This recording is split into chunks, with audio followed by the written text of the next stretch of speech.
All right, let's jump right in. Today we are breaking down a super practical playbook for anyone trying to make it in the health tech world. We're going to walk through a clear, step-by-step go-to-market strategy to help turn that amazing idea of yours into a real-world success story. So, you've got this brilliant concept, right? Maybe you've even tinkered with a prototype. But that's just the beginning. The real challenge, the question we're all here to answer, is how do you cross that massive chasm between a great idea and getting it into the hands of an actual customer? Well, that's exactly the journey we're about to map out. So, first things first, we've got to lay the foundation. Before you can shoot for the moon, you got to build a really solid launch pad. And in the world of tech, that all starts with one simple idea: start small with something we call the MVP.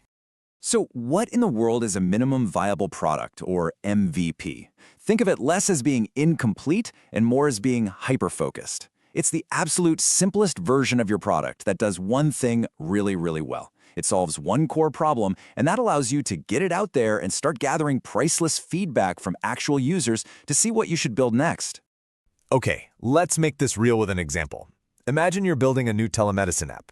Your MVP isn't going to have all the bells and whistles. No way.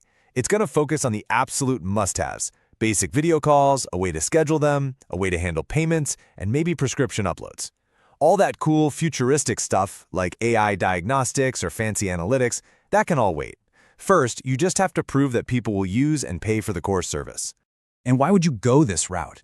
Honestly, the advantages are just massive. You launch so much faster and with way less money. You get to hear from real customers right away instead of just guessing what they want. It seriously reduces the risk of you spending, a year and a ton of cash building something that nobody actually ends up using. It's all about being smart, being fast, and being able to react to what the market tells you. Okay, so you did it. You've built your MVP. What now? Well, you don't just flip a giant switch and release it to the entire world. A really smart, strategic launch happens in phases, which lets you build momentum while keeping your risks as low as possible. The whole process really breaks down into 3 clear stages. First, you've got a private pilot program. Then, you move into a quieter, soft launch. And only after all of that do you go for the big, public launch. Each of these stages has a very specific and important job to do. That pilot program, think of it as your controlled test flight. This is where you work out all the kinks in your system with a small, friendly group of users. You get your first amazing testimonials, and you refine the product based on their feedback. The ultimate goal here is to come out of it with a powerful case study that you can use to prove your product works before you go talk to bigger clients. Next up, the soft launch. This is where you crack the door open a little wider, but you're not doing some big, splashing marketing campaign. Not yet. The whole point is to attract those early adopters, the people who are actively searching for a solution just like yours. Their feedback is pure gold, and they help you start building up that user base organically. All right, the product is out in the wild, it's getting some traction, now the game totally shifts. Your entire focus pivots to one thing: finding and winning over the right customers for your solution. And how you find those customers really depends on who they are. Your strategy is going to look totally different for each model. If you're selling business to business or B2B to hospitals, you're going to need those case studies we talked about and a direct sales team. If you're selling B2C, directly to consumers, it's all about digital ads and getting seen in the app stores. And for B2B2C, your whole focus is on building strategic partnerships with providers or insurers. So let's stick with that B2B world for a minute, because it's so common in health tech. You've identified the perfect hospital system to sell to. They're a perfect fit.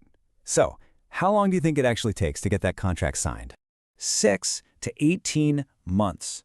And no, that is not a typo. The sales cycle in healthcare, especially when you're selling to these huge organizations, is incredibly long.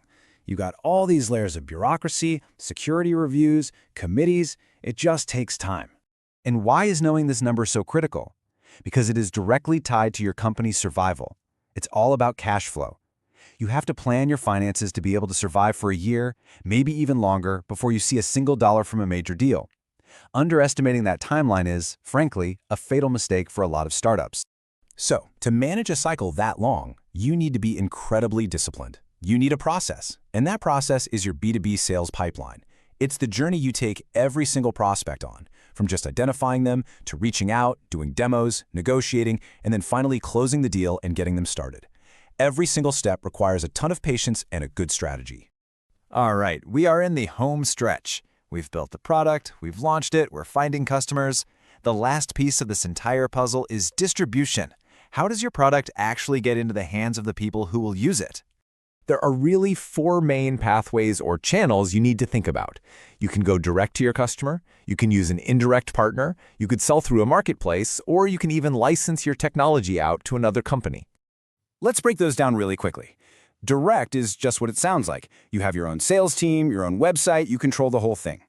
Indirect means you team up with partners, like resellers, who already have those customer relationships. Marketplace means listing on platforms like the Apple App Store or other health tech-specific sites. And finally, OEM or white label is where another company basically puts your tech inside of their product. The right choice here completely depends on your product and your customer.